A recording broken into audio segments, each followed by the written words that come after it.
मैं अक्सर अपने स्टूडेंट से पूछता हूं एक सवाल कि गूंगा पानी कैसे मांगेगा।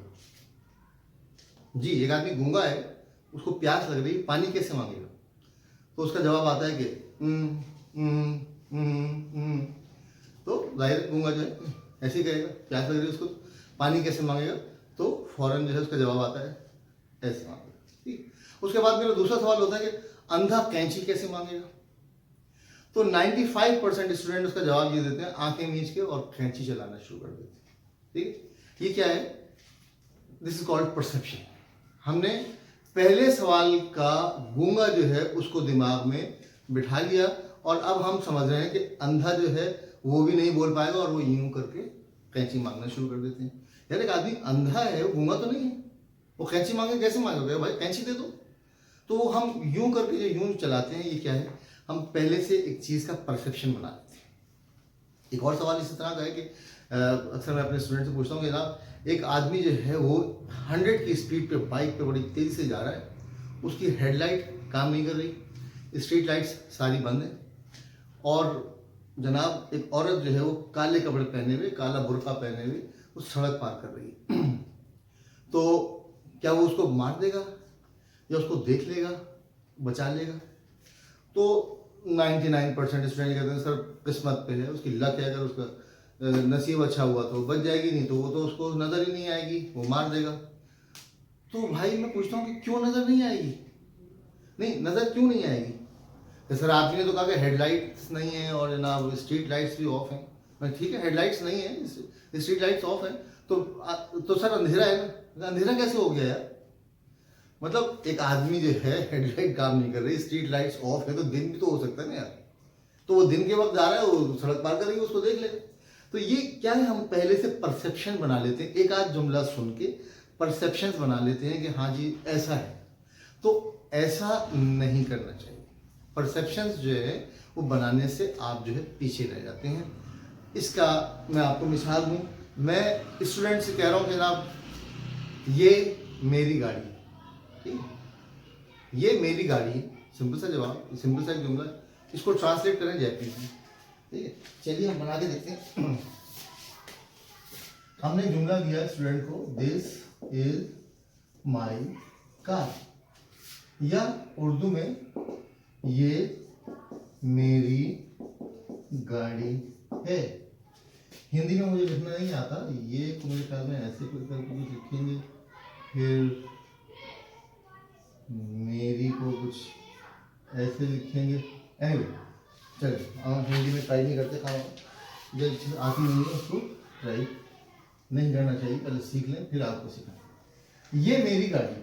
अच्छा, मैंने आप लोगों को स्टूडेंट्स को बताया हुआ कि बहुत आसान तरीका है जापानी जुबान हम लोगों के लिए सीखने का, कि हमने क्या करना है, सिंपली जापानी जुबान के वर्ड्स को रिप्लेस कर देना है, उसी तरतीब में जुमला रखना है और जापानी वर्ड्स को रिप्लेस कर देना है उर्दू हिंदी के अल्फाज से। मिसाल के तौर पे ये तो क्या हो जाएगा, कोरे।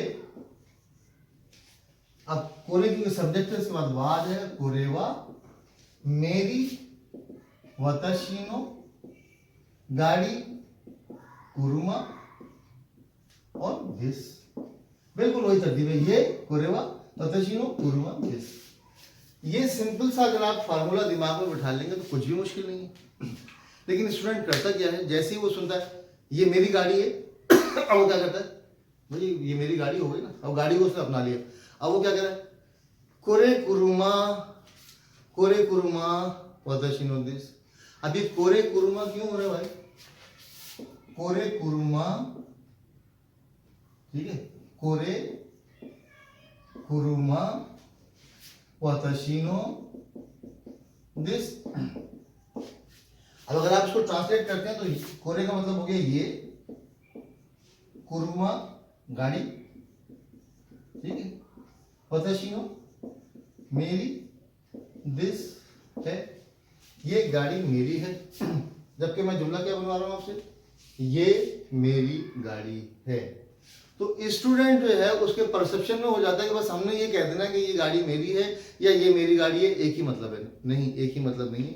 ये मेरी गाड़ी है और ये गाड़ी मेरी है, इसमें बहुत फर्क है।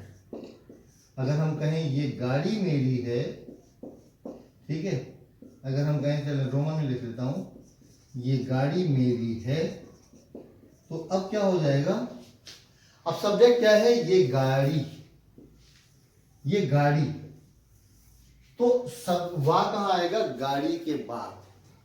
और ये हम, ये के लिए हमारे पास ऑप्शन है कोरे और कोनो।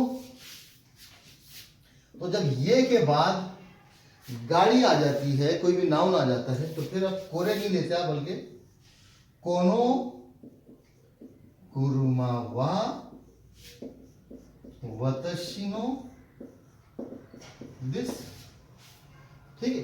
तो फॉर्मूला ध्यान में रखिए, 99% यही होता है कि जिस तरतीब से आप उर्दू हिंदी में जुमला बनाते हैं, उसी तरतीब से जापानी में बना देते हैं। N5 लेवल पे तो यही होता है, ठीक है, वही तरतीब आप रख देते हैं। जैसे ही आप परसेप्शन का इस्तेमाल करते हैं कि ये मेरी गाड़ी है, तो आपने कहा ये गाड़ी मेरी है, तो फौरन फिर चीज़ें कंफ्यूज होना शुरू हो जाती हैं। तो परसेप्शन से बचें और प्रॉपर तरीके से चीज़ों को लेके चलें। अब आप N4 की तरफ आ रहे हैं, और अगर मेरी वीडियोस आप देखते रहेंगे, साथ साथ लिसनिंग करते रहें और खांजी ट्री से खांजी सीखते रहें, तो कोई वजह नहीं है कि 2.5 से 3 महीने में आप N5 ना कर लें। और इतना ही टाइम आपको, 3 महीने आपको N4 में लगने चाहिए। N5 के बाद N4 थोड़ा सा रिलैक्स हो जाता है, आसान हो जाता है। फिर N4 के बाद N3 एकदम मुश्किल है, N3 के बाद N2 थोड़ा सा रिलैक्स हो जाता है, फिर N1 बहुत मुश्किल है। बहुत मुश्किल तो खैर मैं ऐसे कह दिया, मुश्किल कुछ भी नहीं है। जिस दिन आप फैसला कर लेते हैं कि मैंने ये काम करना है, उस दिन वो चीज़ बहुत आसान हो जाती है।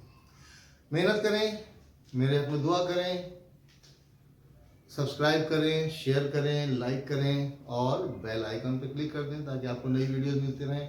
बहुत बहुत शुक्रिया, धन्यवाद, आरिगातो गोजाइमाशिता।